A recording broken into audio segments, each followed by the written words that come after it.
Bom dia, primeiro ano, tudo bem com vocês? Vamos começar aí mais uma aula de história. Hoje nós vamos dar continuidade à nossa matéria sobre a formação das monarquias nacionais, sendo que hoje aqui o dia é falar sobre a Inglaterra, é o dia de falar sobre a Inglaterra. Então, claro que como sempre, a gente vai inicialmente corrigir os exercícios que foram dados aí como dever de casa. Então vamos lá, vamos corrigir e aí a gente começa a nossa matéria de hoje. O primeiro exercício, pessoal, era a questão 10. A questão 10, ele é um exercício de assinalar, né? E ele também é um exercício com uma imagem, para que vocês possam interpretar. Nesse caso aqui, como a nossa aula é gravada, vocês têm a oportunidade de minimizar aqui a plataforma pela qual vocês estão assistindo essa aula e fazer o acompanhamento da correção, tanto com o seu caderno quanto com a sua apostila digital, tá? Então, vamos lá? Vocês podem ver aí na questão 10, uma questão de Enem, que existe 3 figuras, né, nessa charge. A primeira é um manequim com as roupas do imperador. A segunda é o imperador sem as roupas. E a terceira ali é o imperador já utilizando as roupas do manequim. E aí segue-se o seguinte. Na França, o rei Luís XIV teve sua imagem fabricada por um conjunto de estratégias que visavam sedimentar uma determinada noção de sabedoria. Nesse sentido, a charge apresentada demonstra... Nesse caso aqui, pessoal, é uma questão não realmente falando sobre a formação da França, porque nós ainda não as estudamos, mas na verdade está falando sobre a questão da imagem do rei com relação ao absolutismo, né? Nesse caso aqui, pessoal, a questão correta é a questão E, tá? Nesse sentido, a charge apresentada demonstra a importância da vestimenta para a construção simbólica do rei, pois o corpo político adornado esconde os defeitos do corpo pessoal. Então, vejam só, na questão E, ela está realmente condizente e está nos dizendo que a figura humana do rei, ela deve ser, na verdade, camuflada pela figura estatal do rei, né? Pela figura política do rei. Então, até a maneira como eles se vestiam e os adornos que eles utilizavam tinham essa ideia por trás, né? Construir toda uma figura. E agora nós vamos analisar aqui as alternativas, né? Para entender por que não pode ser as outras alternativas. Então, vamos lá. A charge apresentada demonstra, letra A humanidade do rei, pois retrata um homem comum, sem os adornos próprios à vestimenta real. Isso não é verdade, né? A charge apresenta o homem sem os adornos e com os adornos, nos dando aí a alusão da construção da figura real. Vamos à próxima alternativa, letra B. A charge apresentada demonstra a unidade entre o público e o privado, pois a figura do rei com a vestimenta real apresenta o público e sem a vestimenta real, o privado. Na verdade, pessoal, a charge não tem essa conotação. Ela não tem o intuito de demonstrar isso, né, nesse momento. Ela não está falando sobre a divisão do público e do privado. Muito pelo contrário, ela está falando justamente sobre vestir o Estado, né? Ou seja, a figura real ali, os adornos do rei, é aquilo que caracteriza-o como Estado, tá? Não que seja ali uma ideia de como o rei é no seu particular e como que o rei é na parte pública. Próxima alternativa que não está certa, a C, né? A charge apresentada demonstra o vínculo entre monarquia e povo, pois leva ao conhecimento do público a figura de um rei despretensioso e distante do poder político. Não, pessoal. Primeiramente porque para ter esse efeito, né, essa charge deveria ser de época e ela não é, tá? Outra coisa, não é a criação de um vínculo, tá? Na verdade, é a demonstração do poder da construção da figura real, né? E na letra D, a charge apresentada demonstra o gosto estético refinado do rei, pois evidencia a elegância dos trajes reais em relação aos dos outros membros da corte. Não, né? Porque se fosse somente isso, nós teríamos apenas uma figura do rei vestido e não todas essas etapas, né? Só a roupa, só o rei e depois o rei com a roupa. Tudo bem? Próxima questão, então, pessoal, é a questão 12. Na questão 12, pessoal, vocês podem aí citar duas alternativas, né? Em uma das respostas aqui.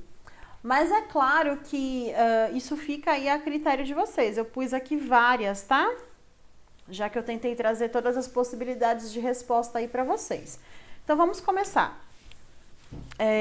Questão da Universidade Federal de Juiz de Fora. Uma questão dissertativa, questão aberta. Vamos lá, enunciado. A figura a seguir retrata Luís XIV, governante francês, que governou entre 1661 até 715. O autor da famosa frase L'État c'est moi, o Estado sou eu. Também é dele o seguinte texto, abre aspas, todo poder, toda autoridade estão nas mãos do rei, e não pode haver outro no reino que aquela por ele estabelecida. É somente a cabeça que compete deliberar e resolver, e todas as funções dos outros membros consistem apenas na execução das ordens que lhes são dadas. Frase forte. O resumo, né, gente? Na verdade, a interpretação, né, do resumo, o Estado sou eu. Com base nessas informações e nos seus conhecimentos, responda ao que se pede. Identifique a forma de exercício do poder político que está expressa na figura e no texto de Luís XIV. Pessoal, o exercício político, a forma de exercício político que a gente está presenciando aqui é o que a gente estudou lá no começo, né? É o absolutismo. Isso aqui é a representatividade, não só nas frases, na fala, mas na própria imagem, do rei absolutista. Letra B. Cite e analise duas inovações introduzidas no Estado em que predominou esse poder político, sendo uma inovação de ordem econômica. Então, aqui você teria que citar inovações de ordem econômica que são características aí do Estado absolutista ou do antigo regime, né? Ou então da formação da monarquia nacional. Todos esses três nomes aí querem dizer, né? O mesmo período, tá? Se referem ao mesmo período. Então, vamos lá. Inovações de ordem econômica, pessoal. Tem bastante aqui, tá? Para vocês escolherem. A primeira questão seria intervenção do Estado na economia, né? A segunda questão, eu coloquei aqui a prática mercantilista, tá? Vejam que entre parênteses eu coloquei os 4 pilares da prática mercantilista, né? A política econômica do absolutismo é o mercantilismo, que seria a balança comercial favorável, né? O protecionismo, o metalismo, colonização, né? Mão de obra escrava nessa colônia também pode ser colocada aqui, tá? Então, a gente tem aí 4 pilares. A balança comercial favorável, o metalismo, o protecionismo alfandegário, monopólios comerciais, tá? E aí, dentro desses 4 pilares, vocês podem explorar. Vejam que eu coloquei aqui bastante exemplo. Segunda questão colocada. Terceira questão, gente. Supressão de barreiras particularistas no interior da monarquia, objetivando a criação de um mercado interno unificado. O que é isso, gente? expliquei aqui entre parênteses, a criação de uma moeda única, a unificação dos pesos e das medidas, né? Vejam que eu estou fazendo o quê? Eu estou criando uma barreira para particularidades que existiam, né? Então, por exemplo, vamos pegar aqui o exemplo da Inglaterra, que é o nosso tema de hoje. Vários feudos na Inglaterra, cada um com a sua própria moeda, seu próprio sistema de pesos e medidas. O que eu vou fazer? Eu vou unificar tudo, né? Então, unificação também é supressão de barreiras particulares ou particularistas, tá? Então, tudo que por um acaso não uniformiza o Estado, eu vou excluir, tá? Criação de uma série de tributos, são os impostos, pessoal, tá? Os impostos que, nesse caso aqui, não mudou muito, né? Tanto no feudalismo quanto nas monarquias nacionais, os impostos continuam e os pobres é os que pagam, né? E uma crescente força concedida aí para a burguesia mercantil. Vai ter um fortalecimento muito grande ali da burguesia mercantil. Vocês sabem que os reis, por estarem funcionando na base ali do mercantilismo e pela criação das explorações coloniais fazerem parte do mercantilismo, eles vão apoiar bastante aí o crescimento da burguesia, né? Lembrem da nossa primeira aula, o rei e a burguesia, eles se ajudam ali, né? Tranquilo aqui essa parte econômica. Vamos para a segunda, que são inovações político-administrativas. Inovações político-administrativas, nós temos o processo crescente de centralização. Então, a gente vai ver que isso é um processo, tá? Como eu sempre brinco com vocês, não vai haver uma pessoa que vai acordar um dia, vai dizer eu sou rei da França e todo mundo tem que me obedecer. Não é assim, é um processo e ele vai ficando cada vez mais centralizado, tá? É por isso que depois lá no final a gente tem as revoluções. Segunda questão, o surgimento do exército, que é uma característica que a gente já viu, né? É uma necessidade para a formação da monarquia nacional, né? E ela surge aqui, essa questão do exército regular, um exército fixo, que recebe salário. Isso é uma questão que é necessário, tá? Para manutenção e para o processo todo de uma maneira geral, né? Criação de um aparato burocrático centralizado. É aquela questão que a gente viu sobre a criação de uma burocracia dentro da monarquia, né? Lembrem que a gente falou que ninguém reina sozinho e que os reis vão precisar de auxiliares. Esses auxiliares vão ser ali sempre de confiança, extrema confiança, na sua maioria da própria nobreza. Formulação de uma política internacional de Estado, surgimento da diplomacia. Aqui é uma questão nova que a gente vai estudando também aos pouquinhos, mas é a ideia de você conseguir fazer um diálogo com os outros países. A gente vai ver que isso não vai funcionar muito entre França e Inglaterra, né? Que é um caso à parte, né, gente? Eles estão brigando aí há muito tempo, como vocês vão ver aqui. Codificação do direito romano. Então, o direito romano, que é uma herança, né, do próprio Império Romano, ele vai ser codificado, ou seja, ele vai ser absorvido, modificado, né, e vai fazer parte ali do reinado. Diminuição da influência da igreja nas questões de Estado. Vocês vão ver que aos poucos os reis absolutistas vão conseguir fazer essa divisão entre Estado e igreja, tá? Salvaguardo alguns estados que vão cortar relações totalmente. E, por último, delimitação cada vez mais precisa das fronteiras do Estado. Nós também vimos isso, né? Não existia a ideia de fronteira no período feudal, na Idade Média.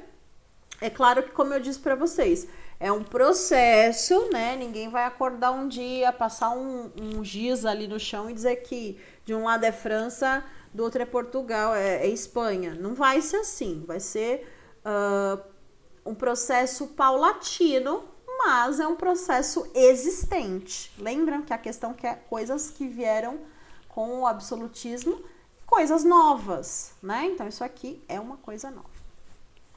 Pessoal, corrigido nossos 2 exercícios. Lembrando que esse último exercício 12, ele tá pedindo para você somente 2 questões, tá? 2 alternativas aí diferentes. 2 econômicas e 2 político-administrativas. Vocês podem escolher, tá? Corrigido, bora para nossa matéria. Pessoal, como eu sempre dou a introdução lá no começo da aula, hoje a nossa matéria é sobre a formação da monarquia nacional inglesa, tá? Estamos aí na nossa aula 68, na nossa apostila 3. Quem gosta aí de fazer as anotações, eu sugiro que primeiro faça a cópia aqui dos slides e depois vai fazendo as pontuações, tá? Nesse momento a gente ainda não tem a apostila física para vocês poderem sublinhar, grifar e fazer as anotações como vocês têm costume, mas vocês podem utilizar a apostila digital, né? E fazer as pontuações no caderno mesmo. Então, bora começar. Pessoal, tudo começa na formação das monarquias nacionais com o Guilherme o Conquistador, que é um rei normando, né? Na verdade, seria aí um rei viking, né? E os vikings começam um processo de expansão lá em meados do século XI, no início do século XI. Sim, pessoal, ainda estamos na Idade Média. Vejam como eu disse para vocês, vai de território para território vai mudar, né? Então, a ocupação e centralização do poder começa com os vikings. Depois, nós temos um segundo momento que é muito importante para a construção dessa monarquia nacional, que é o momento em que a gente tem um rei chamado João Sem Terra. O João Sem Terra, pessoal, ele é irmão do rei famosíssimo Ricardo I, mais conhecido como Ricardo Coração de Leão, que é o rei cruzado, né? É o rei que vai para as cruzadas. Ele praticamente não vai exercer o seu poder em solo inglês, porque ele é um rei que vai para frente de batalha lá nas cruzadas. E quem fica no lugar? João Sem Terra. Gente, o João Sem Terra, ele tem esse apelido não porque ele era o segundo na linha de sucessão, né? E aí, tecnicamente, com as leis antigas feudais, ele não teria, né, direito a nada.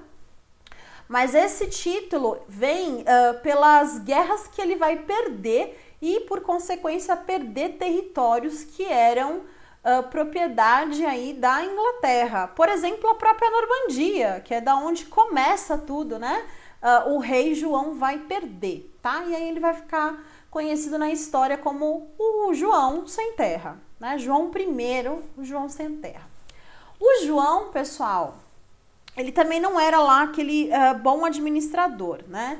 Como ele está perdendo muitas terras e, por consequência, ali para manter a monarquia funcionando, ele vai tentar aumentar os impostos e isso vai trazer ali um atrito muito grande entre ele e a nobreza inglesa.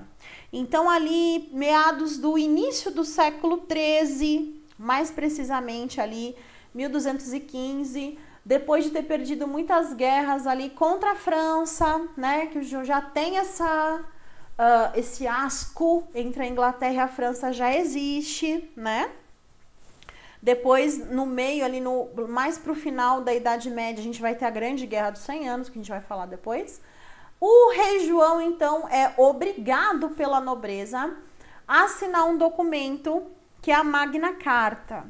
A Magna Carta, pessoal, ela vai ser um ponto muito importante nessa construção da monarquia inglesa. Por quê, gente? Porque essa carta limita os poderes do rei e garante direitos para a nobreza, né? Hoje em dia, por exemplo, a Magna Carta, ela constitui uma das bases da Constituição da Inglaterra atual. Então, algumas preposições ali da Magna Carta, como a nossa própria apostila coloca, ela tá dentro ali da Constituição atual da Inglaterra.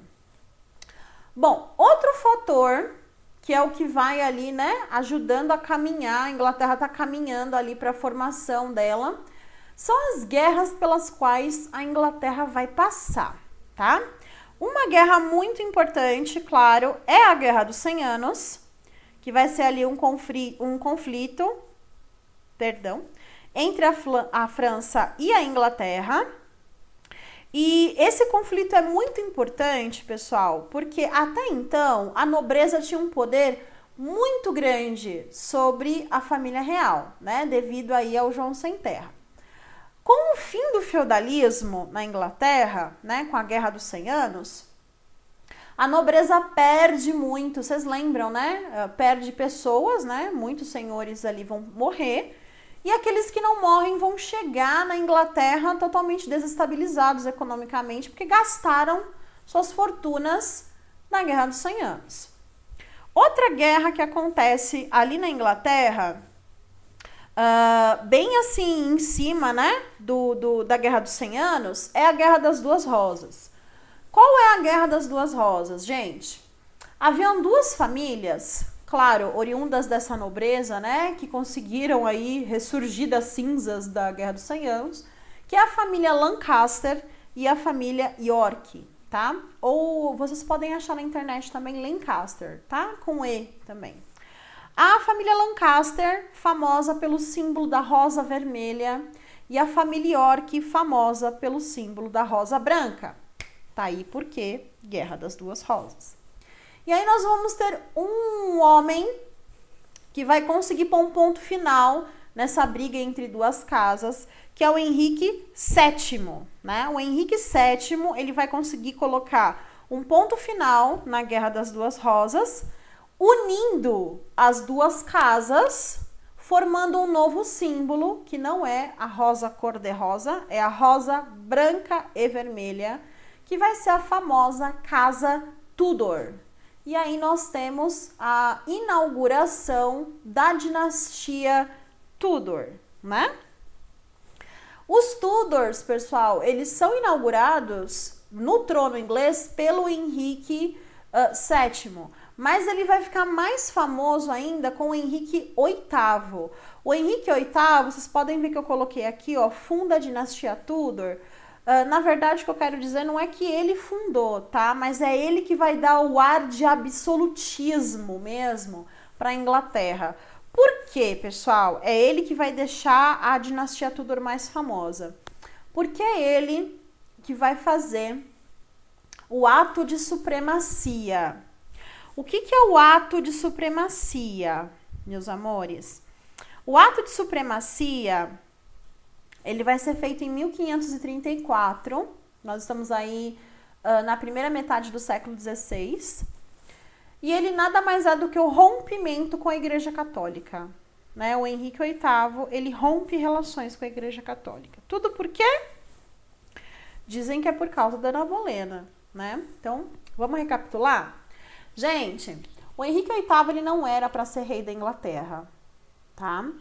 Na verdade, ele é o segundo filho do Henrique VII. E quem estava no trono após a morte do Henrique VII era o irmão mais velho de Henrique VIII, Arthur. Arthur, ele era casado, foi casado, né, com a famosa Catarina de Aragão. Mas o Arthur era um homem muito doente, ele acabou falecendo até antes da noite de núpcias desse casamento. Para manter ali a boa união entre a Catarina, que era de um país extremamente importante, espanhol, sobrinha, né, se não me engano, de Carlos V, me corrijam aí, se por acaso estou errando, não tem problema, só para vocês entenderem quem ele é, tá? E aí o Arthur morre, ele acaba casando com a Catarina, e um belo dia ele encontra a Ana Bolena e decide que ele quer o divórcio, né? Ele vai tentar de tudo, vai até dizer que a esposa acabou consumando o casamento com o irmão, o que a gente sabe que não é verdade, tá? Ele tenta de tudo, não consegue, porque não existia divórcio na Igreja Católica nesse momento. O que ele faz? Rompe relações com a igreja, manda Catarina para um convento e, como resultado, o Papa excomunga Henrique VIII. E aí ele tem uma sacada: farei a minha própria religião. Nesse momento, o Henrique VIII, gente, falando em termos históricos, né, e não só da fofoca histórica, em termos históricos aqui, o Henrique VIII, no ato de supremacia, ele está se colocando acima da Constituição, acima da Igreja e acima do próprio Estado. É por isso que ele é o símbolo do absolutismo na Inglaterra, né? Ele funda a religião anglicana lá na Inglaterra, e a partir daí ele começa a ser não só o chefe de Estado, mas também o chefe religioso da Inglaterra. Tranquilo? Beleza. Próximo símbolo vai ser a Elizabeth I. Gente, a Elizabeth I, ela é filha do Henrique VIII e da Ana Bolena, tá? A Elizabeth I, ela assume o trono depois da morte da sua irmã, a Mary, filha da Catarina, a famosa Blood Mary, que recebeu esse apelido aí, Maria Sangrenta, Maria Sanguinolenta, porque ela era católica. Então vocês imaginam aí, quando a Mary assumiu o trono, ela mudou novamente a religião da Inglaterra, de anglicana para católica, e caçou todos aqueles que não eram católicos. Quando ela morre, dizem aí que ela tinha um tumor, né? Sem herdeiros, quem assume o trono é sua irmã, Elizabeth I. E a Elizabeth, pessoal, ela é muito famosa porque, como eu coloquei aqui, ela é a representação do apogeu da Era de Ouro, né? Tanto é que a nossa apostila até indica esse filme, Elizabeth, a Era de Ouro. Se não me engano, pessoal, tem no Netflix, tá? Se não me engano. Ela também é a consolidadora do absolutismo, tá, pessoal? Por quê? Porque a Elizabeth, ela vai dar início à colonização da América do Norte, tá? Então, durante o governo dela, isso é muito interessante, ela consegue fazer o comércio crescer, ela começa a dar impulso para a colonização, para as colônias inglesas, e ela faz o famoso acordo lá com os corsários, né? Ela chama piratas para poder, de fato, assaltar os navios espanhóis, e com esse dinheiro ela vai construir a sua marinha, né? Portanto, pessoal, a Elizabeth, de fato, colocou para funcionar a política mercantilista da Inglaterra, né? A Inglaterra ali, ela estava muito focada, o Henrique VIII, gente, ele era muito focado em ter um herdeiro homem, né? Tanto é que ele teve 6 esposas. Então, ele era muito focado nisso. E outras questões políticas e econômicas dentro da Inglaterra também. Por isso que a Elizabeth, ela tem um tempo a mais, né? Ela tem um foco diferente do pai dela. Outra coisa que acontece é que a burguesia vai ficar cada vez mais rica durante a era da Elizabeth, e é por isso que a gente vai ter uma perseguição muito grande lá na Inglaterra. Por quê, pessoal?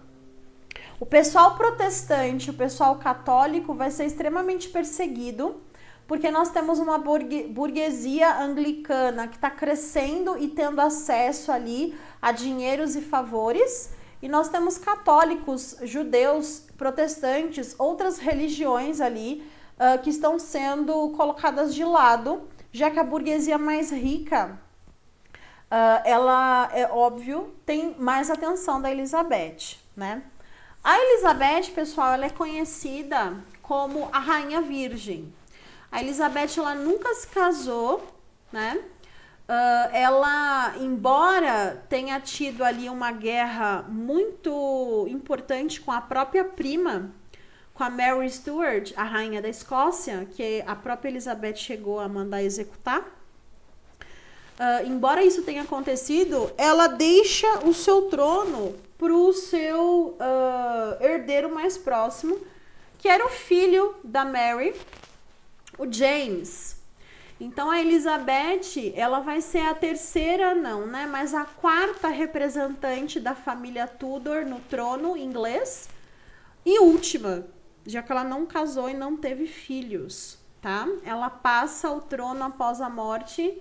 Isso é muito irônico, né? Já que por uma longa parte aí da vida, a Elizabeth lutou contra a Mary, que a Mary se achava aí no direito do trono à Inglaterra.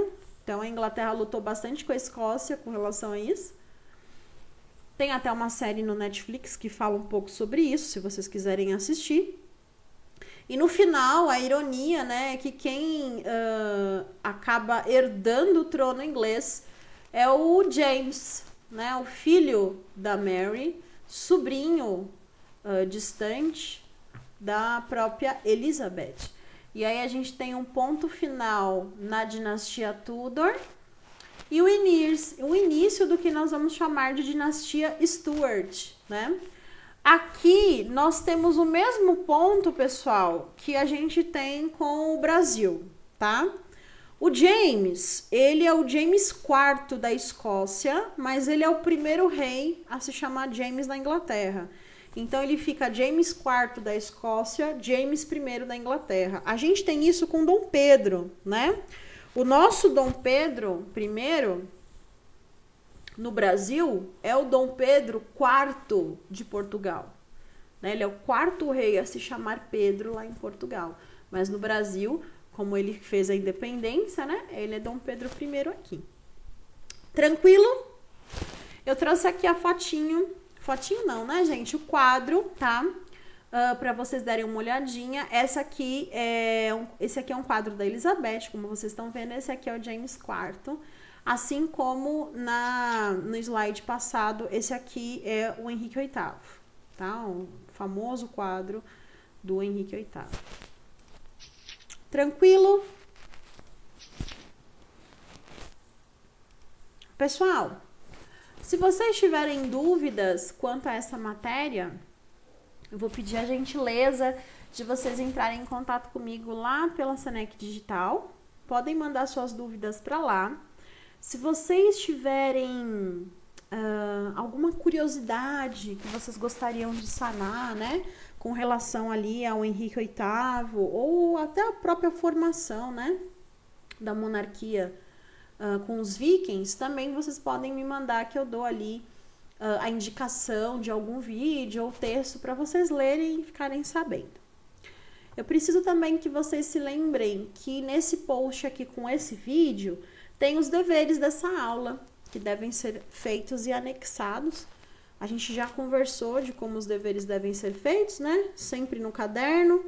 É só colocar o número da página, o número do exercício e a resposta. Também peço que vocês não se esqueçam de colocar a presença nesse post, que ele é a garantia de que você assistiu a essa aula gravada, tá? Bom, fora isso, gente, eu espero que vocês tenham gostado. Se vocês tiverem aí alguma curiosidade, como eu falei, é só mandar. Na semana que vem, então, a gente se encontra de novo para falar sobre a formulação da monarquia francesa. Então, a gente vai ver aí como que se formou a dinastia dos Bourbon lá na França. Certinho? Gente, eu espero que vocês tenham gostado dessa aula, que vocês tenham entendido. E a gente se vê na segunda-feira. Bom final de semana. Um beijo e tchau, tchau.